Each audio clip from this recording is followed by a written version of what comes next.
hanya untuk menyelidiki apakah Kisaki itu benar-benar setia pada Maiki atau tidak. Saya yakin sih dia akan ikut di Toman generasi keduanya Takemichi. Halo teman-teman semua, selamat datang di channel Tokunime. Di video kali ini, saya akan membahas pertarungan yang menurut saya epic dalam anime Tokyo Revengers. Namun sebagai catatan, karena beberapa list yang saya masukkan di sini belum dianimasikan, jadi buat teman-teman yang anti spoiler gak usah nonton video ini dulu. Namun jika kalian tetap penasaran, maka lanjutkan saja nonton video ini. Tanpa perlu berbasa-basi lagi, mari langsung saja kita membahasnya.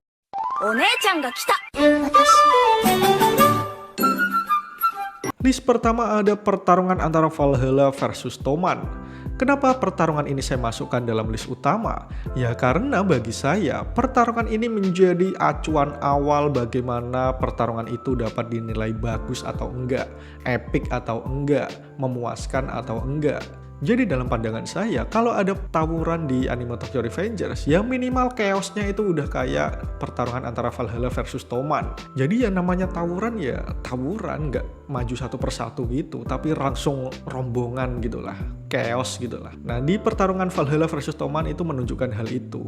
Oleh karena itu, pertarungan ini menjadi standar saya. Apakah pertarungan itu bagus atau tidak? Poin yang kedua, itu karena pertarungan ini ada konflik strategi dan pengkhianatan, yaitu yang menjadi bumbu-bumbu menarik dalam cerita. Seperti yang kita tahu, Valhalla ini diciptakan Kisaki untuk Maiki. Jadi, Kisaki itu merencanakan strategi yang benar-benar matang untuk mendapatkan Maiki. Walaupun pada akhirnya dia gagal karena ada Takemichi di sana. Selain itu, ditambah ada bumbu pengkhianatan antara Kajutora dan juga Baji. Walaupun pada akhirnya kita tahu kalau Baji itu gabung Valhalla hanya untuk menyelidiki masa lalu Kisaki. Hanya untuk menyelidiki apakah Kisaki itu benar-benar setia pada Maiki atau tidak. Tapi pengkhianatan ini menjadi bumbu yang menarik saat pertarungan antara Valhalla versus Toman.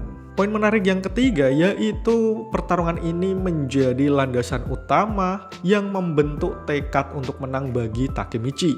Seperti yang kita tahu, Takemichi ini memang dasarnya udah kuat ya. Dia itu ibaratnya wani nekat lah.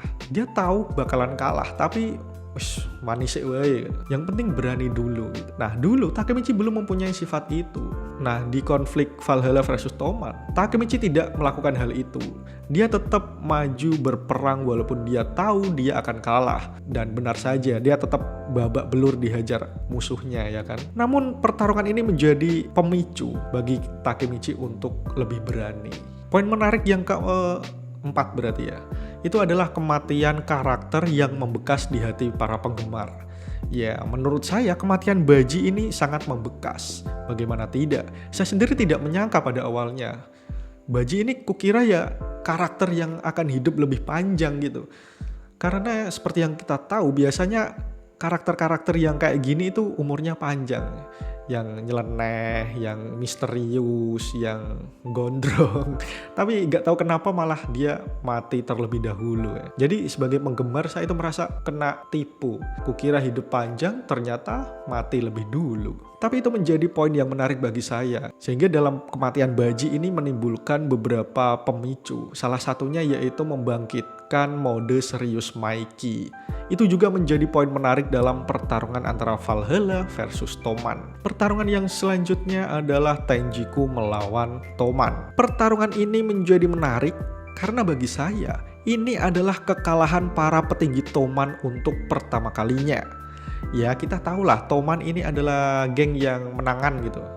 Yang ya kalah tapi ujungnya menang. Tapi dalam pertarungan ini ya dia ujungnya menang sih. Tapi maksud saya itu kayak sulit gitu loh. Menangnya itu didapatkan dari usaha yang benar-benar beneran gitu, yang benar-benar sampai tetes darah penghabisan gitu. Di awal-awal munculnya Tenjiku, bahkan kelompok Takemichi itu dihajar habis-habisan sama Mochi dan kawan-kawan. Dan nggak sampai di situ, dalam pertarungan ini Muto itu juga sampai mengkhianati Maiki, sampai mengkhianati Toman, padahal dia sudah menjadi kapten di divisi 5. Nah lagi-lagi ya, unsur pengkhianatan ini menjadi hal yang menarik bagi saya karena kepercayaan itu mahal. Kenapa dikhianati? Pengkhianatan itu hal yang menyakitkan bro. Poin menarik yang selanjutnya yaitu konflik antar wilayah. Jadi di pertarungan antara Tenjiku versus Toman ini bukan hanya ada di Tokyo gitu. Tenjiku ini kan di daerah Yokohama dan Toman itu di Tokyo. Jadi konfliknya itu udah antar wilayah gitu. Ibaratnya udah satu tingkat lebih luas gitu. Dan itu menjadi hal yang menarik bagi saya karena nggak konflik yang antar sekolah, yang antar RT gitu, tapi udah tingkat wilayah gitu, udah antar wilayah. Poin menarik yang selanjutnya itu adalah strategi yang dimainkan Kisaki. Nah, lagi-lagi Kisaki ini menjadi dalang yang menyebalkan ya. Dia itu mengatur semuanya supaya apa yang dia inginkan itu tercapai, walaupun itu dilakukan dengan cara-cara yang ya bisa dikatakan itu licik ya. Salah satunya adalah kematian Emma. Nah, ini juga menjadi poin menarik lagi karena di Tenjiku lagi-lagi ada beberapa karakter yang kematiannya itu membekas di hati penggemar. Salah satunya ya Emma, dan selain Emma ada karakter lagi yang mati yaitu Ijana. Entah kenapa kematian karakter ini udah menjadi apa ya? Ya pemantik gitu. Pemantik untuk bisa menggali cerita lebih dalam. Nah, kematian Ijana itu bisa memantik rasa frustasinya Kisaki yang pada akhirnya dia juga mati gitu. Tapi matinya ini kan faktor eksternal lah ya. Dia ketabrak truk yang kebetulan lewat gitu. Tapi kematian Kisaki kan juga membuat jalan cerita lebih menarik karena sebelum-sebelumnya kan antagonisnya itu Kisaki. Nah, setelah Kisaki mati nih kita penasaran siapa antagonis selanjutnya gitu. Pertarungan yang selanjutnya ada Perang Tiga Dewa. Konflik ini menjadi menarik karena udah melibatkan banyak pihak gitu, udah melibatkan banyak orang. Selain itu juga antar wilayah gitu, bukan seperti tadi ya. Ya Tenjiku versus Toman udah antar wilayah, tapi hanya melibatkan beberapa orang. Tapi di Perang Tiga Dewa ini benar-benar banyak orang, banyak pihak yang terlibat. Dan itu kan diceritakan time skip ya, jadi udah bukan konflik atau pertarungan anak-anak gitu. Jadi chaosnya itu lebih benar-benar ngeri lah daripada pertarungan-pertarungan yang sebelumnya. Poin menarik yang lainnya itu munculnya para legenda di masa lalu seperti Waka dan Benkei dan Takeomi.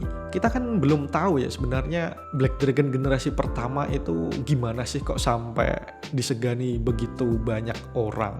Nah, di Perang Tiga Dewa itu diceritakan kalau sebenarnya Shinichiro itu adalah orang yang mengagumkan sehingga Waka dan Benkei dan Takeomi bisa kepincut oleh karisma darinya. Nah, di Perang Tiga Dewa itu mulai dimunculkan tuh legenda-legenda dari masa lalu. Itu yang membuat Perang Tiga Dewa menjadi lebih menarik. Poin menarik selanjutnya itu adalah munculnya seseorang yang bisa mengimbangi kedikdayaan Sanomanjiro. Ya memang Ijana di Tenjiku itu rada mengimbangi, tapi kan Ijana ini ibaratnya satu guru lah sama Maiki. Jadi ya wajar kalau bisa mengimbangi. Nah, di Perang Tiga Dewa ada orang asing yang bisa mengimbangi Maiki. Itu hal yang bagus atau menarik menurut saya. Jadi Tyrannosaurus dan Senju, ya Senju bukan terlalu asing, tapi Tyrannosaurus ini adalah benar-benar orang asing yang bisa mengimbangi Maiki. Walaupun pada akhirnya dia mati ya, secara mengenaskan oleh Maiki karena Dark Impulsif. Tapi paling nggak dia bisa lah mengimbangi Maiki sebelum Maiki mengeluarkan Dark Impulsifnya. Poin menarik yang benar-benar membuat para penggemar itu sakit hati, yaitu matinya beberapa karakter penting seperti Draken dan juga Tyrannosaurus. Draken dulu deh kita bahas. Kematian Draken ini mengejutkan. Saya sendiri nggak menyangka Draken akan mati secepat itu dan dia benar-benar mati loh. Kalau nanti di chapter selanjutnya Draken itu hidup lagi, wah gawat sih. Itu plot armor itu. Semoga tidak ya. Kalau Draken di chapter selanjutnya bisa hidup lagi, itu bisa merusak jalan cerita. Nanti karakter-karakter yang mati bisa dihidupkan lagi, udah kayak Dragon Ball nanti malah. Saya sih berharapnya enggak ya, kalau Draken diceritakan mati ya udah mati aja gitu, nggak usah dihidupkan lagi dengan berbagai upaya gitu, nggak usah. Kematian Draken ini ya seperti yang saya katakan, ini benar-benar di luar dugaan ya. Draken ini kan karakter penting ya, ibaratnya ini Vegeta lah kalau di Dragon Ball. Kalau di Naruto Sasuke lah, iya kan, dia wakil Toman, orang yang bisa mengontrol Maiki. Tapi kematian Draken juga menjadi hal yang menarik karena itu lagi-lagi menjadi pemicu Maiki untuk melampaui batasannya. Lalu kematian South. Nah, kematian South ini juga rada mencengangkan ya, karena dia kan salah satu dewa dari 3 dewa. Kematian South ini ya tidak bisa dihindarkan lagi, karena pada saat itu Maiki benar-benar di luar kendali oleh drag impulsifnya. Ini berandai-andai saja ya. Kalau misalkan Shout itu masih hidup, saya yakin sih dia akan ikut di Toman generasi keduanya Takemichi. Karena pada saat itu kan Takemichi sempat menghentikan Maiki karena terlalu bersemangat untuk menghajar Shout. Poin yang menarik selanjutnya dalam perang tiga dewa itu adalah pertarungan antara Takemichi dan Maiki yang menunjukkan bahwa semangat Takemichi saja itu nggak cukup.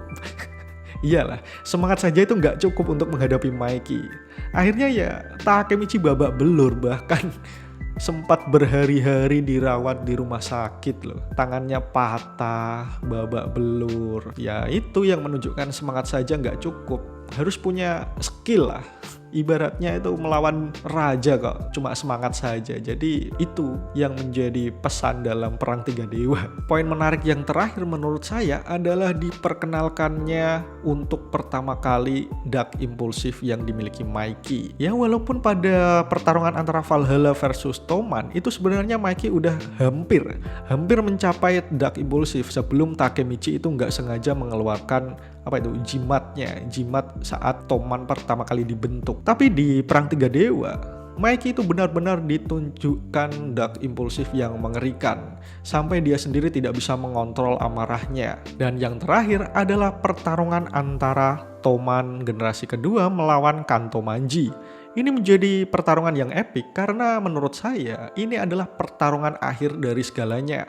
Pertarungan untuk menyelamatkan Maiki. Ya walaupun menurut saya sedikit berlebihan gitu. Hanya untuk menyelamatkan Maiki tapi mengorbankan banyak pihak sampai-sampai Draken mati. Dan di chapter terakhir kan Kakucho juga udah mati. Dan tidak menutup kemungkinan karakter-karakter lain ini akan mati juga. Dan lagi-lagi dalam pertarungan ini ada pengkhianatan anggota. Itu menjadi poin menarik tersendiri bagi saya kalau ada pengkhianatan itu. Jadi Waka dan Benkei akhirnya malah bergabung ke Kanto Manji, dan Kokonoe yang pada awalnya itu anggota Kanto Manji malah berbalik menjadi anggota Tokyo Manji generasi kedua. Pengkhianatan ini yang menjadi bumbu penyedap lah. Poin menarik dalam pertarungan ini juga adalah munculnya karakter-karakter lama yang sempat hilang, yaitu Hanma dan juga Taiju. Hanma sendiri setelah insiden Kanto di pertarungan Tenjiku dan Toman, itu dia kan menjadi buronan. Dia nggak jelas mau kemana, nggak jelas hidupnya itu di mana saja. Tapi di pertarungan antara Kanto Manji dan Toman akhirnya dia muncul berbarengan dengan Taiju yang juga akhirnya muncul. Bedanya Hanma ini tetap menjadi orang yang jahat ya, tapi Taiju udah menjadi orang yang taubat nasuha, mendekatkan diri kepada Yang Maha Kuasa. Dan yang membuat konflik ini menjadi pertarungan yang epik itu karena pertarungan ini bukanlah pertarungan antar bocil-bocil lagi. Bahkan Sanju itu merencanakan untuk melakukan pembunuhan massal loh. Dia merencanakan untuk menabrakkan kereta ke banyak orang loh. Itu ngeri loh. Itulah yang membuat pertarungan ini itu menarik gitu. Battle-nya itu epic gitu. Sampai-sampai Kakucho harus meregang nyawa untuk menggagalkan rencana Sanju. Kematian Kakucho ini kan bukan kematian yang sia-sia ya, karena dia berhasil menyelamatkan banyak nyawa. Nah, mungkin itu saja beberapa pertarungan yang menurut saya epic dalam anime Tokyo Revengers. Bagaimana menurut kalian? Kalau kalian mempunyai pendapat sendiri, tulis saja di kolom komentar di bawah. Akhir kata, terima kasih sudah menonton video ini hingga akhir. Sampai jumpa di video selanjutnya. Jangan lupa share video ini. Dah.